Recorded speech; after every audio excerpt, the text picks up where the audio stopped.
GV அடிக்கினே இருப்ப.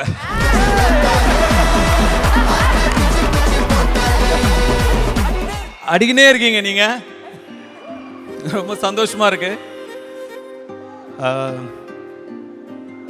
ஏன்னா நான் வரிசையாக உங்கள் கூடயே படம் பண்ணிகிட்டு இருக்கிறதுனால கண்டென்ட்டே இல்லை உங்களை பற்றி பேச. எல்லா மேடையிலையும் நான் சொல்லிட்டேன், உங்களை பற்றி என்ன சொல்கிறதுனே தெரியல. படம் ஒன்றா சேர்ந்து ஒர்க் பண்ணுறோம், நீங்கள் பாட்டு பண்ணுறீங்க, பேக்ரவுண்ட் பண்ணுறீங்க, ஃப்ரெண்ட்ஸாக இருக்கோம். எல்லாத்தையும் தாண்டி எனக்குள்ளே இருக்கிற மியூசிக்கான பேஷன் அண்ட் லவ் அதுக்கு பெரிய ஹெல்ப் ஆகும், சப்போர்ட் ஆகும் நீங்கள் இருக்கீங்க. சம்டைம்ஸ் குழந்தைத்தனமாக நான் ஏதாவது சொன்னால் கூட, மியூசிக்கலி ராங்காக நான் ஏதாவது சொல்லி இன்சிஸ்ட் பண்ணால் கூட, இது ராங்னு ஒரு வாட்டி கூட உங்கள் வார்த்தையில் உங்கள் வாயில் வந்ததே இல்லை வார்த்தை. இதை எப்படி கொண்டு வரலாம் அப்படின்னு தான் நீங்கள் யோசிப்பீங்க. அந்த சப்போர்ட்டுக்கும் கைண்ட்னஸ்க்கும் ரொம்ப நன்றி.